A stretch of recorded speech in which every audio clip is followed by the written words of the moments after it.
when I was bringing up that secret sauce, a comment, thinking back to the days that I was in Ottawa, and we had all of these, we were doing some pretty big sites there. One of them was like 2,500 acres out in Orleans.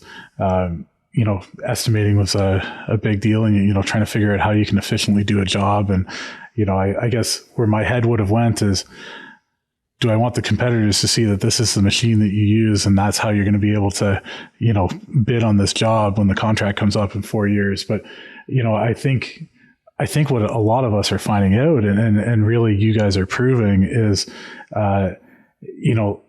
less important to sort of protect the secret sauce, and you can still kind of protect it, but really more important to show off the work and say, well, we have this job, we're able to do it, we're the best for A, B, and C, and, start using some video and social media and really showcasing, the work and the brand. If you get the job, people are going to be able to drive by and see what kind of machinery you're using anyways. And like you said, there's some stuff that we wouldn't have to show, like using stuff to our advantage, like winning a bid that's just down the road from us. Well, I think everybody would know that we won that bid based on location, right? It's quicker for us to haul back to our yard than the next guy that priced it, that's 57 kilometers away, and he's got to haul that material 57 kilometers away.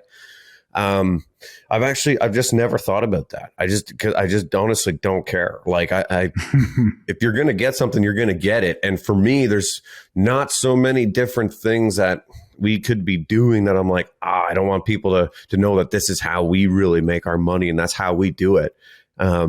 Because I feel like right now, the people that are going to win in construction are the people that can hire people. So I think that's our secret sauce. Like, I think the whole secret sauce that you're talking about, from my point of view, is what we're talking about today, and why I'm on the podcast, is social media. Like, that's my secret sauce. So if people can recreate that, then sure, then they have it down pat. But a lot of these large corporate companies don't understand how to recreate what we're doing because they're either too afraid, they're too old and don't want to change. And they're just like, they need to step back and like hire somebody younger that gets it to do it.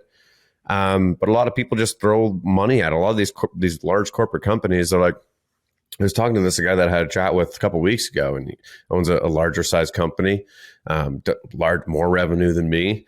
And he's like, how can we do it? Like, we hired this girl at a university. And I'm like, okay, like, does she know anything about construction? He's like, no. I'm like, okay, well, what did you give her access to, for the tools? And he's kind of going at it, and they spent a crap ton of money, but it's just the wrong type of content.